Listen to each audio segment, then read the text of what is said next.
So, hello students, very good morning to all of you out there. Myself Vishal Singh, your JEE Advanced educator, and here I am with the third part of our real JEE Advanced question series. और आज का question बहुत ही शानदार है because ये बहुत सारे concepts involve करता है। मतलब जब आप इसका सोल्यूशन देखोगे, जब मैं सॉल्व करूंगा तो आपको रियलाइज होगा, अरे यार इतने सारे कंसेप्ट्स एक ही क्वेश्चन में कैसे आ सकते हैं। तो बहुत मज़ा आने वाला है इस क्वेश्चन में। तो जो भी बच्चा अपनी प्रिपरेशन टेस्ट करना चाहता है कि हाँ यार मेरी तैयारी तो ठीक ठाक है, चलो मैं इस क्वेश्चन को ट्राई करता हूँ, तो बिल्कुल ट्राई करें। और सभी बच्चों से ये मैं कहूँगा कि सल्यूशन ज़रूर देखें, स्किप नहीं करना सल्यूशन का कोई भी पार्ट। मुश्किल से 15 मिनट की तो वीडियो बन रही है यार, और मैंने आपको पहले ही कहा हुआ है कि हर अल्टरनेट डेज वीडियोस आपको मिलेंगी रेगुलर इंटरवल पे। बिल्कुल इसमें कोई कॉम्प्रोमाइज़ नहीं करूँगा मैं। एवरी अल्टरनेट डेज 10 o'clock आपको कुछ ऐसी चीज़ मिलेगी जो सच में आपकी प्रिपरेशन में वैल्यू ऐड करेगी। ठीक है, कोई फालतू टाइम पास नहीं चल रहा है, सच में ये आपकी प्रिपरेशन में वैल्यू ऐड करेगी। तो आप ज़रूर देखें, इसको सॉल्व करें। तो इससे पहले 2 मिनट मैं आपको, जो भी हमारे नए स्टूडेंट्स जो जुड़े हैं हमारे साथ, उनको मैं YouTube पे क्या क्या हमारे चैनल पे अवेलेबल है वो बता देता हूँ, तो आप ये देख सकते हैं।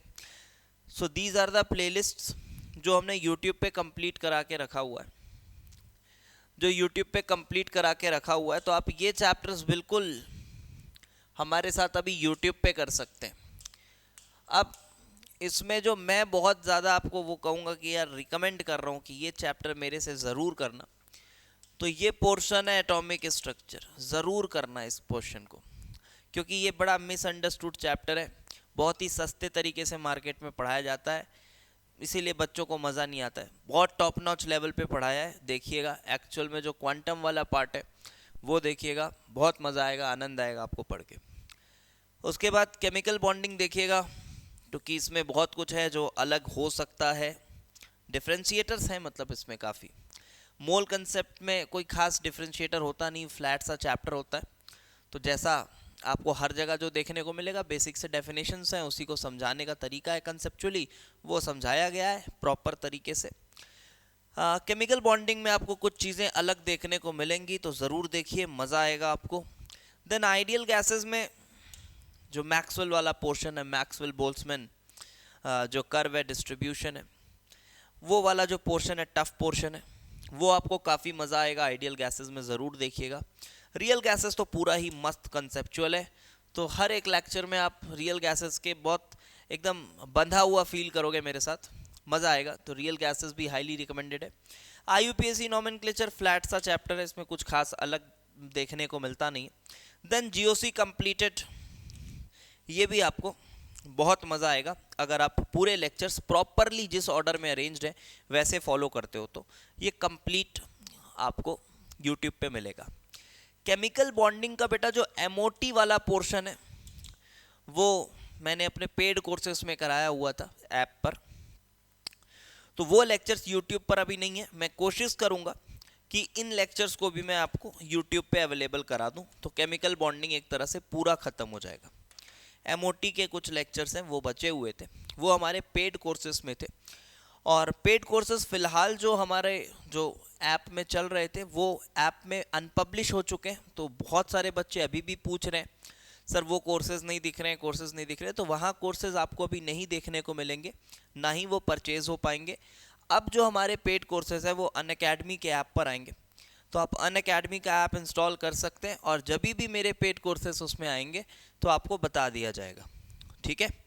और जो JEE मेंस का जो क्रैश कोर्स है वो बहुत ही रिसेंटली आने वाला है, 1-2 दिन में आपको पता चल जाएगा कि किस तरह से क्रैश कोर्स क्या हम कर रहे होंगे। ठीक है, बहुत ही जल्दी 1-2 दिन में लॉन्च हो जाएगा वो क्रैश कोर्स। पेड होगा कि फ्री होगा, ये सब कुछ आपको बता दिया जाएगा। Okay, and these are some of the top ranks जो कि हमने हमारे ऑनलाइन कोर्सेज के थ्रू इन बच्चों को के रैंक्स हमको रिपोर्ट हुए। तो आप बिल्कुल ट्रस्ट कर सकते हैं और बहुत अच्छे तरीके से अपनी प्रिपरेशन हमारे साथ आगे बढ़ा सकते हैं। चलिए, तो आते हैं यार आज के क्वेश्चन पे। बहुत ही शानदार क्वेश्चन। तो मैं थोड़ा साइड हो जाता हूँ और आप क्वेश्चन के साथ थोड़े देर अपना समय बिताओ, मज़ा आएगा। देखो ये है आपका क्वेश्चन और फिर है ऑप्शंस। तो ऑप्शंस भी इसमें काफ़ी चैलेंजिंग से हैं, ऑप्शन भी काफ़ी चैलेंजिंग से हैं। सो ये क्वेश्चन आपने देख लिया, फिगर आउट करो सबसे पहले तो PQRS। पहले तो आपको फिगर आउट करना पड़ेगा, बाकी कोई ऑप्शन ही नहीं आपके पास। PQRS अगर आपसे फिगर आउट हो गया है तो लीजिए अब आपके पास ये ऑप्शंस है, ठीक है। वीडियो पॉज कीजिए, सॉल्व कीजिए और अब आ जाइए सल्यूशन देखते हैं। सबसे पहले फील हुआ कि कितने सारे कंसेप्ट हैं इसमें, आपने पढ़ा होगा। I am sorry, organic inorganic के बहुत सारे कंसेप्ट। आओ देखते हैं क्या बोला जा रहा है। एक लिक्विड पी है विथ अकाइरल मॉलिक्यूल्स, ठीक है, हैविंग फॉर्मूला C6H15N1। C6H15N1 देखकर समझ आ रहा है इसमें कोई डिग्री ऑफ अनसैचुरेशन नहीं है, सिंगल बॉन्ड्स ही होंगे सब कुछ, रिंग विंग भी नहीं है। ये डिग्री ऑफ अनसैचुरेशन आप देख सकते हैं। Can dissolve a silvery monovalent element Q। अच्छा, मतलब ये एक तरह का अमीन है, ये तो समझ आ रहा है, ये एक तरह का अमीन है। और अमीन जो है वो सिल्वरी मोनोवेलेंट एलिमेंट को डिसॉल्व कर रहा है। क्या इससे आपको कुछ याद आता है? क्या आपको एस ब्लॉक एलिमेंट का एक बहुत ही फेमस प्रॉपर्टी याद आता है? क्योंकि आगे वाला स्टेटमेंट भी देखो, to form a deep blue coloured liquid, काफी हद तक क्लियर हो जाता है। बहुत ही फेमस एक रिएक्शन है कि जब हम एल्कली मेटल्स को या इवन एल्कलाइन अर्थ मेटल्स को भी लिक्विड अमोनिया में डिसॉल्व करते हैं, तो लिक्विड अमोनिया में जब हम डिसॉल्व करते हैं तो अमोनिएटेड इलेक्ट्रॉन्स जो प्रोड्यूस होते हैं ड्यूरिंग द रिएक्शन, उनकी वजह से जो एलिमेंट्स हैं हमारे, मोनोवेलेंट एलिमेंट्स हैं, एल्कली मेटल्स हैं, वो डिसॉल्व हो जाते हैं। आइए मैं थोड़ा इसके बारे में आपको बताता हूँ, क्योंकि हमारा अभी जो मोटिव है वो कुछ कंसेप्ट्स आपको बताने का है। तो ये कंसेप्ट आपको मैं पहले बताता हूँ। याद होगा आपको वो रिएक्शन, काफी फेमस रिएक्शन है। देखो आगे और हिंट दिया हुआ है, देखो, the colour fades away slowly on standing, liberating bubbles of hydrogen gas, forming a colourless compound R that gives a red flame test. कितना ब्यूटीफुली लिखा हुआ लाइन है, ये सब कुछ बताया गया है। आइए देखिए कैसे। अच्छा देखो, मैं यही बताता हूँ, इतना स्पेस इनफ है। क्या आपको पता है जब आप सपोज करिए सोडियम डिसॉल्व करते हैं लिक्विड अमोनिया में तो क्या होता है? तो लिक्विड अमोनिया, ध्यान रखिएगा, लिक्विड अमोनिया मतलब वही -33 डिग्री सेल्सियस वाला लिक्विड अमोनिया है, एक्वस अमोनिया नहीं है, प्योर लिक्विड अमोनिया होना चाहिए, तभी डिसॉल्व होता है मेटल। तो ये अमोनिया के मॉलिक्यूल्स हैं, पानी नहीं है यहाँ, सिर्फ अमोनिया है, और लिक्विफाई किया हुआ है हमने -33 डिग्री सेल्सियस पे। और फिर इस पे क्या डाला? इस पे डाला है सोडियम मेटल, मान लीजिए सोडियम मेटल डाला है। देखो यार एक चीज़ और बोलूँगा, क्वेश्चन पसंद आ रहा है ना अगर, तो लाइक ज़रूर करें और कमेंट करके बताएं ज़रूर कि मज़ा आया या नहीं आया, समझ आया नहीं आया, बताएं। लेवल भी बताओ कैसा लग रहा है, ठीक है। तो वो बताना आपके लिए मैंडेटरी है भाई, और लाइक बटन भी दबाना मैंडेटरी है अगर आपको पसंद आया है। तो बेटा सोडियम जब इसमें आप डालोगे, सोडियम प्यार से एक इलेक्ट्रॉन छोड़ेगा, सोडियम गिव्स Na++ इलेक्ट्रॉन। अब इस इलेक्ट्रॉन का क्या होने वाला है? ये इलेक्ट्रॉन को अमोनियकल केज में आ जाता है। ये मतलब एक तरह से आप देखो तो कुछ इस तरह से अमोनिया के ये जो शरारती H+ सेंटर्स हैं, ये ΔH+, ΔH+, ΔH+, ये कहीं ना कहीं इस इलेक्ट्रॉन के साथ एक इंटरैक्शन में लग जाते हैं। और इस तरह से आप इसको सोच सकते हैं, कितने अमोनिया के मॉलिक्यूल्स इलेक्ट्रॉन्स को सराउंड करेंगे ये वेरिएबल है, इसका कोई फिक्स नंबर तय नहीं है, इसका कोई फिक्स नंबर तय नहीं है। बस हाँ ये बोल सकते हैं अपन कि जो इलेक्ट्रॉन्स हैं इसको अमोनिया के मॉलिक्यूल सराउंड कर लेते हैं, और इन्हीं फ्री इलेक्ट्रॉन्स की वजह से कलर आता है ब्लू कलर, इन्हीं की वजह से आता है। तो रिएक्शन कैसे लिखा जाता है याद आ रहा है? कुछ इस तरह से रिएक्शन लिखते हैं इसका कि Na प्लस प्लस इलेक्ट्रॉन्स। अब ये Na प्लस भी अमोनिएटेड है, इसको भी अमोनिया के मॉलिक्यूल सराउंड किए हुए हैं। कितने किए हुए हैं वो वेरिएबल है। इलेक्ट्रॉन्स NH3 इसको भी सराउंड किया हुआ है X, हमें नहीं पता कितने हैं बट हाँ सराउंड किया हुआ है। This is called ammoniated electrons.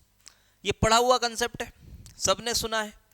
देखो इसी में एक चीज और आगे लिखी हुई है कि जब इसको आप कुछ देर के लिए छोड़ देते हो ना रखा हुआ इसी सॉल्यूशन को, तो ये भी ऑब्जर्वेशन है, आप इसको कुछ देर रखा हुआ छोड़ दो तो आप देखोगे कलर ना फेड हो रहा है।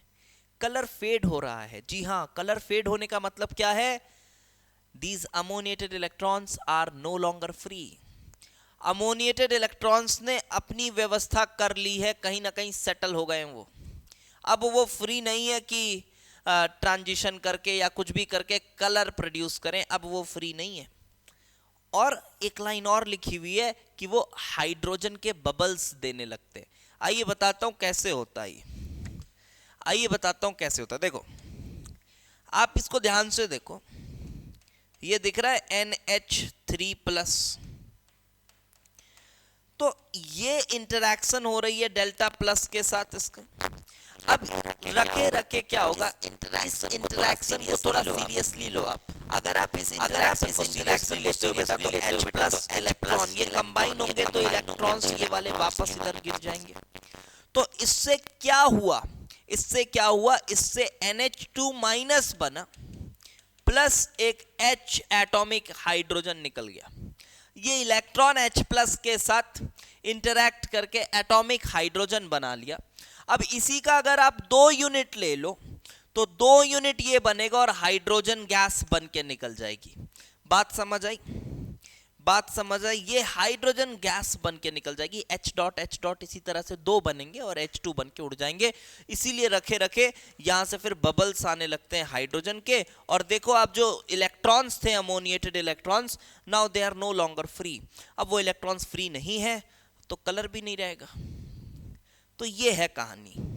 मैं चाहता तो डायरेक्ट ही बोल देता कि बेटा ये तो पढ़े ही हुए हो, लेकिन अभी हमारा मोटिव है थोड़ा चर्चा करते हैं 15-20 मिनट, तो आनंद आएगा।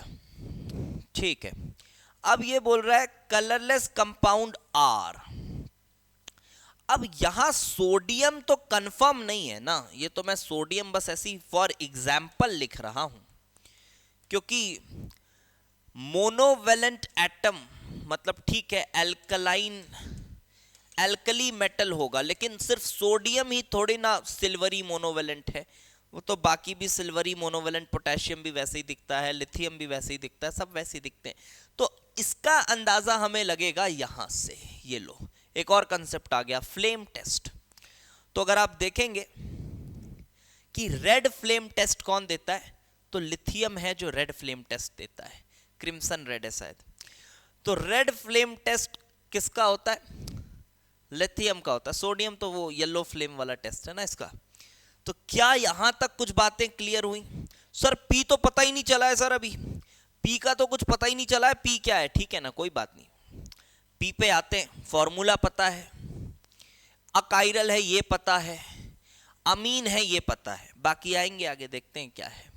लेकिन एक बात तो तय है कि कहीं ना कहीं हमें इस Q का थोड़ा अंदाजा हो गया है कि ये लिथियम होना चाहिए। Q का थोड़ा अंदाजा हो गया है कि लिथियम होना चाहिए। और R जो है ना, उसमें जो नेगेटिव आयन है वो कहीं ना कहीं NH2 माइनस होगा, ये भी समझ में आ रहा है। NH2 माइनस होगा नेगेटिव आयन। देखते हैं ना, वो डिपेंड्स यार, NH2 माइनस भी कंफर्म नहीं बोल सकते हम, बिकॉज क्या पता वो जो अमीन है वो 2 डिग्री का हो, 3 डिग्री का हो, कुछ भी हो सकता है। तो देखते हैं आगे क्या है। Then it says P gives a yellow oily substance with NaNO2 dilute HCl। क्या बात है, याद है ये रिएक्शन तो NCERT लेवल का रिएक्शन है, लेकिन यहां पे थोड़ा ट्विस्ट है। एकदम ऐसा कोई NCERT लेवल की चीज तो परोस नहीं रहे हैं आपको। ये आप जनरली यूज करते हैं डाईएजोटाइजेशन के वक्त, इससे आप डाईएजोटाइजेशन के वक्त यूज करते हैं NaNO2HCl करते हैं, जिसको किसी किसी किताबों में डायरेक्ट नाइट्रस एसिड भी लिख देता है एट कोल्ड कंडीशंस 273 केल्विन के आसपास का टेम्परेचर। तो यहां तो आप मजे से कर देते हो, आप डाइएजोटाइज कर देते हो, इसको डाइएजोनियम सॉल्ट बना देते हो, बोलते हो ठीक है यार बहुत बढ़िया सर ये तो डाइएजोनियम सॉल्ट बन गया। लेकिन क्या आपको पता है इसी कंपाउंड के साथ येलो ऑयली सब्सटेंस कब बनता है? ये भी आपको मैंने पढ़ाया ऑर्गेनिक केमिस्ट्री पढ़ाते वक्त, तो ये भी बहुत आराम से ये सब बातें बताई हुई हैं। तो जी हाँ, जब हमारे पास 2 डिग्री अमीन्स होते हैं तो नाइट्रोसो कंपाउंड्स फॉर्म होते हैं, और वो नाइट्रोसो कंपाउंड्स वो एलिफेटिक हो एरोमेटिक हो कुछ भी हो ऑयली नेचर के रहते हैं जरूर। येलो कलर का ऑयली नेचर होता है उनका, और वो एक अलग सेपरेट लेयर बना लेता है जब रिएक्शन मिक्सचर की बात करी जाती है उसमें, क्योंकि इसका भी जो मैकेनिज्म होता है उसमें बनने वाली चीज तो नाइट्रोसो जो होती है वही होती है ना, इलेक्ट्रोफाइल तो नाइट्रोसो ही जनरेट होता है। जब HNO2 का मिक्सचर आता है तो आप मैकेनिज्म अगर इसका देखेंगे तो इलेक्ट्रोफाइल तो नाइट्रोसो ही बनता है, फिर नाइट्रोसो इसके साथ बॉन्ड बना के फिर वाटर निकल के फिर आपका डाइएजोनियम बन जाता है। लेकिन यही चीज जब 2 डिग्री अमीन के साथ काम होता है, जैसे R2NH है, इसके साथ जब हम यही काम करते हैं बेटा NaNO2HCl, तो ये NO प्लस डायरेक्टली इस पे आके लगता है, और ये कुछ ऐसा होता है R N R N double bond हो, फर्दर रिएक्शन नहीं हो सकता, वाटर वगैरह रिलीज नहीं हो सकता क्योंकि इसके पास कोई H प्लस ही नहीं है। तो इस तरह से ये बनता है, और यही है आपका येलो ऑयली लिक्विड, यही है आपका येलो ऑयली लिक्विड। क्या बात है, समझ आ गई बात? जी हाँ, ये तो समझ आ गई। तो क्या क्या चीजें मिल गई पी के बारे में? पी जो है वो 2 डिग्री का अमीन है, ये भी पता चल गया। तो मुझे लगता है पी का स्ट्रक्चर ही पता चल गया। 6 कार्बन एटम है, देखो देखो कैसे कैसे डिराइव करते हैं, कैसे जाते हैं क्वेश्चन की तरफ, वो सीखो। 6 कार्बन एटम है, 2 डिग्री है, वो यहां से पता चला 2 डिग्री है, और अकाइरल है। मुझे लगता है 2 ही संभावनाएं हैं यहां पे। क्या क्या हो सकता है, क्या क्या हो सकता है? पी में भी एक तो प्रोपाइल H, ये देखो बैठेगा ये C6H15N1, क्योंकि इसमें भी डिग्री ऑफ अनसैचुरेशन 0 है। और अगर प्रोपाइल है तो आइसोप्रोपाइल कर सकते हो, एक आइसोप्रोपाइल H। हाँ जी हाँ, यही 2 पॉसिबिलिटीज हैं पी के, क्योंकि हमें दोनों ग्रुप सेम रखना है, क्योंकि मेक श्योर करना है कि ये अकाइरल रहे, क्योंकि एक लोन पेयर भी होता है ना। तो काइरल सेंटर जब देखेंगे हम इसको, तो लोन पेयर को भी एक ग्रुप की तरह ट्रीट किया जाता है। ये स्टीरियो आइसोमेरिज्म का कॉन्सेप्ट है, वहां आपने इतना पढ़ा होगा। यहां तक बात समझ आ गई? जी हाँ जी सर, यहां तक तो बात समझ आ गई। अब पी ये समझ आ गया, तो बेटा कुछ और, क्यू लिथियम में समझ आ गया, तो आर क्या होगा? आर क्या होगा? क्यू तो चलो लिथियम है, वो फ्लेम टेस्ट से समझ आया मुझे। मोनोवेलेंट फ्लेम टेस्ट तो लिथियम ही देता है, क्रिम्सन रेड। एक बार चेक कर लेना, वैसे कलर क्रिम्सन रेड ही होता है फ्लेम टेस्ट। अब आर क्या होगा बेटा? सोचो, ये जो है ये लिथियम को डिसॉल्व कर रहा है, ये लिथियम को डिसॉल्व कर रहा है, और रखे रखे ये वाले H प्लस को लिया जाएगा। अच्छा, इस H प्लस को लिया जाएगा, सो R विल बी, अगर ये जो अल्काइल ग्रुप्स हैं इसको मैं इस तरह से लिखूं, प्रोपाइल, 2 प्रोपाइल ग्रुप्स लगे हुए हैं N माइनस Li प्लस, समझ आया? R ये हो सकता है, अगर इससे H प्लस निकलेगा तो ये बनेगा, इससे निकलेगा तो ऐसा हो जाएगा, आइसोप्रोपाइल हो जाएगा। Isopropyl twice N minus Li plus. Got it और नॉट? ये बात समझ आ गई? Q भी आ गया, R भी आ गया, P भी आ गया, लेकिन P में इन दोनों में से कौन है ये हमको नहीं पता। इतनी इनफ इंफॉर्मेशन नहीं है कि हम इन दोनों में एक कोई बता पाए। यहां तक तो इतना ही समझ में आ रहा है।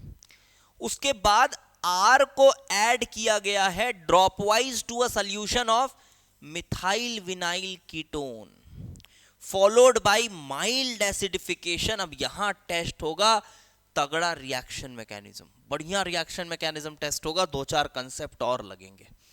गिव्स एस प्रीडोमिनेंटली, ऑप्शंस देखना है। तो चलो एक काम करते हैं, पहले कुछ ऑप्शंस क्या सॉर्ट आउट हो पा रहे हैं वो देखते हैं। सो देखो अभी ऑप्शंस भी इतने हल्के नहीं है, उसमें भी मजा आएगा। पी में भी एन आइसोप्रोपाइल प्रोपेन टू अमीन, हाँ ये ठीक है, जो दूसरा वाला ऑप्शन था उसी का नेम लिखा हुआ है, सही है ये, हाँ ये तो हो सकता है। Q forms reddish substance when exposed to dry nitrogen gas, जी हाँ लिथियम, लिथियम और मैग्नीशियम ही है जो नाइट्रोजन के साथ डायरेक्टली रिएक्ट करते हैं, और लिथियम जब रिएक्ट करता है तो बनाता है लिथियम नाइट्राइड जो कि रेडिश कलर का होता है। सही है, बढ़िया फैक्ट है और एनसीईआरटी का फैक्ट है, तो ये पता रहता है बच्चों को। लिथियम नाइट्राइड, लिथियम रिएक्ट कर सकता है, सोडियम नहीं रिएक्ट करता नाइट्रोजन गैस के साथ, पोटेशियम नहीं रिएक्ट करता नाइट्रोजन गैस के साथ, लिथियम रिएक्ट करता है नाइट्रोजन गैस के साथ, लिथियम नाइट्राइड बनाता है when exposed to dry nitrogen gas, बिल्कुल ठीक बात है। Negative ion in R, R का नेगेटिव आयन कौन है? आर का नेगेटिव आयन कुछ ऐसा है, मैं ऐसा लिख दूं क्या, एल्काइल ही लिख देता हूं, आइसोप्रोपाइल और वो है तो R2N-, यही है ना, R2N- यही है। कैन डीप्रोटोनेट एसिटिलीन, क्या ये एसिटिलीन को डीप्रोटोनेट कर सकता है?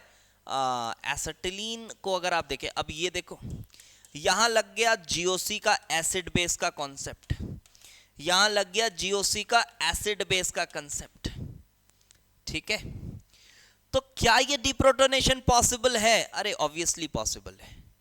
क्या क्या कैसे पॉसिबल है सर, कैसे पता पॉसिबल है? अरे भाई पीके वैल्यूज पढ़ाए हुए हैं ना आपको, पीके वैल्यूज पढ़ाए हुए हैं तो वहां से समझो। अगर आप देखेंगे यहाँ का एसिड ये है क्योंकि H+ दे रहा है, और ये बेस है, इसने H+ लिया तो ये बना इसका कॉन्जुगेट एसिड, ये सब बड़े बेसिक कंसेप्ट्स हैं बेटा। तो कब कोई acid base reaction forward direction में डोमिनेट करता है? जब बनने वाला एसिड वीक हो, तभी होता है। या फिर आप ऐसे भी पढ़ते हो, strong acid strong base forms weaker acid weaker basis, तो बस वही कंसेप्ट है। यहाँ पे देखो इसका जो पीके होता है ये 25 के आसपास होता है, इसका जो पीके होता है ये 37 के आसपास होता है, तो obviously this is far better acid than that, so it can easily deprotonate acetylene, कोई दिक्कत ही नहीं है। 3 ऑप्शंस तो सॉर्ट आउट हो गए, ए बी सी तो सही है। अब थोड़ी रिएक्शन मैकेनिज्म वाली बात है तो उसमें आएंगे हम, उसमें आएंगे ये ऑप्शन में, एस कंटेन्स 3 कायरल सेंटर्स। चलिए अब एस की थोड़ी कहानी अलग है, उसको समझते हैं।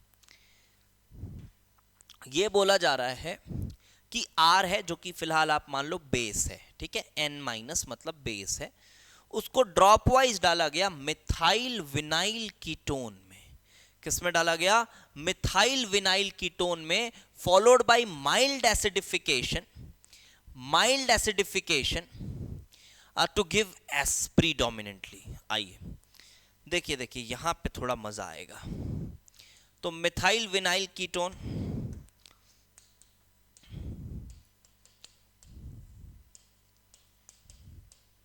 कैसा बोल सकता हूं मैं मिथाइल विनाइल कीटोन को? This is our methyl and vinyl ketone, this is methyl, this is vinyl ketone, okay ये बोल सकते हैं आप। सबसे छोटा मिथाइल विनाइल कीटोन ये है। अब आप देखो कि इसमें बेस को डाला गया, तो बेस क्या करेगा, क्या होगा बेटा? बेस डालेंगे तो याद आ रहा है the very famous aldol condensation, but इतनी राहत नहीं है यहाँ की, एकदम सीधा सीधा एल्डोल कंडेंसेशन हो जाएगा। देखो बेस है तो बात अच्छी है, ये तो समझ आ रहा है कि बेस पहले इसको डीप्रोटोनेट करेगा, इनोलेट आयन बनाएगा, इसमें कोई शक नहीं है, ठीक है, ये बात डाइजेस्ट होती है, इनोलेट आयन बनाएगा। उसके बाद ये क्या करेगा, सेल्फ कंडेंसेशन, सेल्फ कंडेंसेशन, ठीक है। लेकिन ड्यूरिंग सेल्फ कंडेंसेशन क्या आपको पता है कि यहां दो तरह के अटैक पॉसिबल होते हैं। हो सकता है कि ये जो माइनस है वो इस पोजीशन पे अटैक करे जिसको आप प्यार से कॉन्जुगेट एडिशन बोलते हैं, या हो सकता है ये माइनस डायरेक्ट इस पोजीशन पे अटैक करे जिसे आप प्यार से डायरेक्ट एडिशन कहते हैं। और सिंस ये जो माइनस है ये एक तरह का सॉफ्ट न्यूक्लियोफाइल माना जाता है, बिकॉज ये ऑलरेडी एक रेजोनेंस का मजा ले रहा है, ये ऑलरेडी एक रेजोनेंस का मजा ले रहा है, तो इसे एक सॉफ्ट न्यूक्लियोफाइल बोलते हैं। और हमेशा ये थ्योरी आप पढ़े हुए होंगे कि सॉफ्ट न्यूक्लियोफाइल्स की जो पसंद होती है वो होती है conjugate addition instead of direct addition. तो ये माइनस मेरा ख्याल है कि पसंद करेगा कॉन्जुगेट एडिशन करना। ये देखिए ऐसा ये होता है कॉन्जुगेट एडिशन, और अगर ये कॉन्जुगेट एडिशन होगा तो क्या प्रोडक्ट बन के आ रहा है, चलो देखते हैं। जब तक रिएक्शन कराओ, जब तक रिएक्शन पॉसिबल है, ड्रॉप वाइज डालते चले जा रहे हैं भाई, समझो मेरी बात, है ना, तब तक कराते जाओ reaction. This double bond O minus attacks here, this is the carbon, now this is the carbon, and single bond, this double bond O and this, and ये कार्बन था, ये डबल बॉन्ड यहाँ आ चुका है और ये आपका O माइनस हो चुका है। क्लियर हो रही है बात? ध्यान से बस इसको जब भी आप इसको लिखें ना तो बड़े ध्यान से लिखिए। ये O माइनस नज़र आ रहा है। अब ये O माइनस फिर से वही अपना टॉटोमेरिज्म कर लेगा, इनॉल है तो इनॉल का कीटो बन जाएगा। यहाँ तक समझ आता है? क्या अभी और एल्डोल हो सकता है? जी हाँ, इंट्रामोलिकुलर हो जाएगा। अब इंट्रामोलिकुलर हो जाएगा, यहाँ तो कॉन्जुगेट एडिशन हुआ, यहाँ तो कॉन्जुगेट एडिशन हुआ, ठीक है। और कॉन्जुगेट एडिशन के बाद अब यहाँ पर इंट्रामोलिकुलर कॉन्जुगेट एडिशन होगा, because still you have a minus here, because this is acidic hydrogen, this is also acidic hydrogen, but since cyclization होगी, so you may not get a 6-member or 5-member ring if you attack from this position. So better snatch out this acidic hydrogen and then you will get 1 2 3 4 5 6, yes, 6-membered ring. You will get a 6-membered ring out there. अब ये minus मजे से यहाँ attack, फिर से conjugate addition, क्या बात है, फिर से कॉन्जुगेट एडिशन हुआ है, इंट्रामोलिकुलर कॉन्जुगेट एडिशन।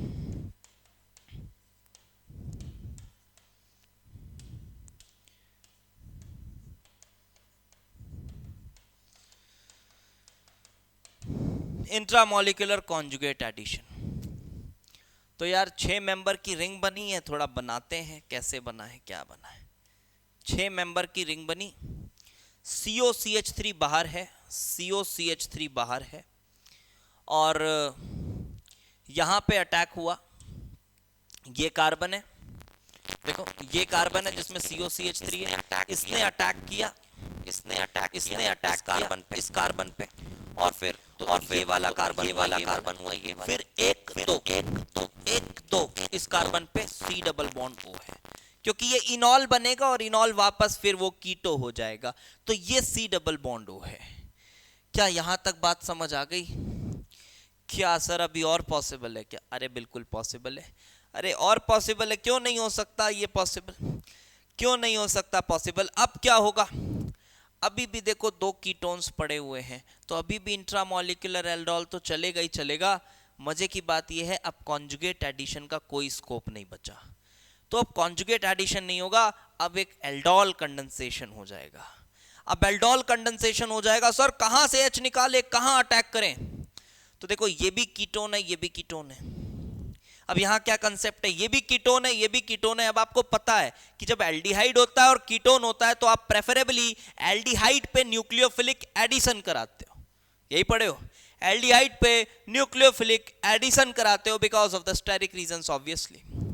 यहाँ पे ये भी कीटोन है, ये भी कीटोन है। ऐसे केसेस में आप ये मान लो कि जो फ्री कीटोन है, फ्री कीटोन और ये साइक्लिक कीटोन है, साइक्लिक कीटोन, तो साइक्लिक कीटोन आप ऐसा समझो कि थोड़ा कंपैरेटिवली क्राउडेड ज्यादा माना जाता है, यहां अटैक करने से बेहतर इस पोजीशन पे अटैक होती।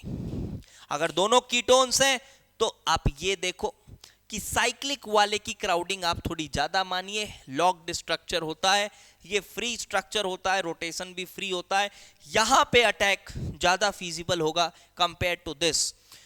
तो क्या करोगे आप, इसका इनोलेट बनाओगे यहां minus, and this minus will attack here and it will open it up. और अब इसके बाद कोई एल्डोल वल्डोल नहीं होने वाला, बिकॉज सब कुछ खत्म हो चुका है। तो क्या बन रहा है देखो, ये बनेगा 1 2 3 4। क्या बात है, ये तो ठीक है यहां तक। और ये बना 1, इसको इधर ले आता हूं मैं, something like this this this. यहां पे मिथाइल लगा हुआ है, ये O माइनस हो जाएगा बेटा, जिसको OH मिल जाएगा, O माइनस होगा जिसको OH मिल जाएगा, एंड देन दिस पोजीशन, ये कुछ इस तरह का हुआ, and you will get C double bond O, C double bond O, yes.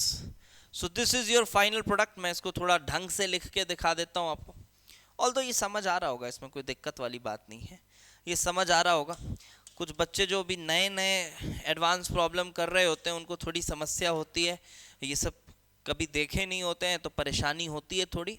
लेकिन मैं यही कहूँगा कि बेटा आप ये सब जब देखेंगे, थोड़े ऐसे क्वेश्चंस करेंगे हमारे साथ, तो आपको ये चीज़ें बड़ी आसान लगने लगेंगी और कोई ख़ास दिक्कत नहीं होगी इसमें।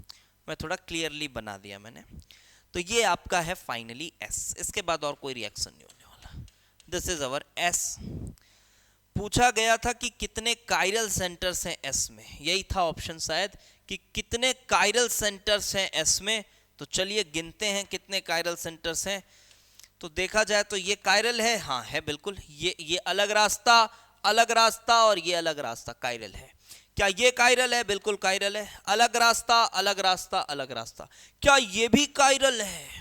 जी हाँ, ये भी कायरल है, ये रास्ता अलग है, ये रास्ता अलग है, ऑब्वियसली ये भी कायरल है। तो S के पास कितने कायरल सेंटर्स हैं? जी हाँ, 3 कायरल सेंटर्स हैं। तो ये रहा एंड ऑफ अ धमाकेदार क्वेश्चन।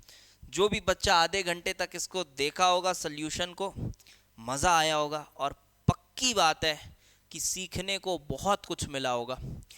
और अगर आपको ये क्वेश्चन बन गया था और जिस तरह से मैंने बनाया एग्जैक्टली आपने भी ऐसे ही बनाया था, तो फिर आप समझ के बैठो यार कि आप टॉप 100 के एस्पिरेंट हो। इस साल आपके फिर वो रैंक आने वाले हैं जेईई एडवांस में, ठीक है, अगर अभी आपकी प्रिपरेशन इस लेवल की हो गई है तो।